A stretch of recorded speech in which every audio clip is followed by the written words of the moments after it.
excuse me, on the left over here, we have individuals who are religious fundamentalists, religious fanatics, and this is the expression, RT-PCR, real-time PCR expression of the VMAT2 gene. Over here, we have individuals. So let me complete. So over here, we have individuals who are not particularly fundamentalist, not particularly religious, and you can see there's a much reduced expression of this particular gene, the VMAT2 gene. Another evidence that supports our hypothesis for the development of this approach.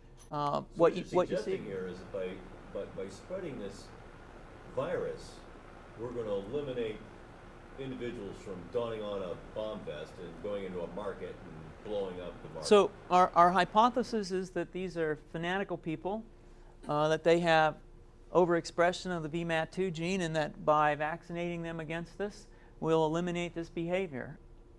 So we have some very, very remarkable data in this next slide. Here we have two brain scans. These are fMRIs. These are two different individuals with different levels of expression of VMAT2.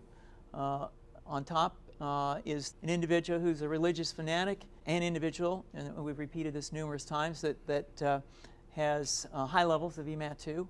Now, this individual down here who had low levels of the VMAT2 gene, this individual would self-describe as not particularly religious. In each case, these individuals were read a religious text.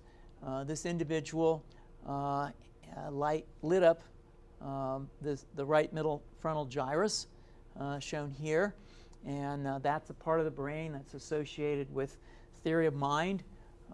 It's a part of the brain that has to do with intents and beliefs and desires.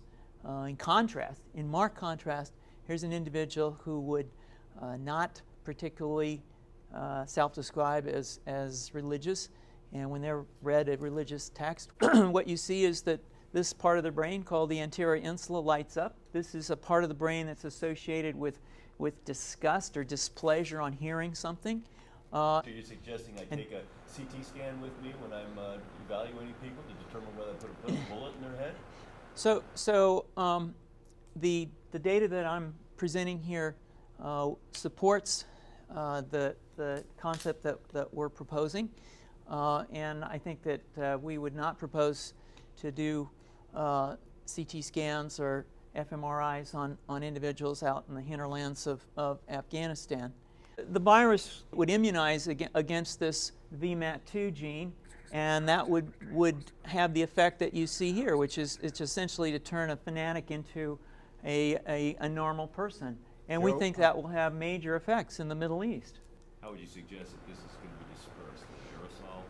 Well, so the present plan and the tests that we've done so far have used respiratory viruses such as flu or rhinoviruses, and we believe that that's a satisfactory way to get the exposure of the largest part of the population. Most of us, of course, have been exposed to both of those viruses, and we're quite confident that this will be a very successful approach.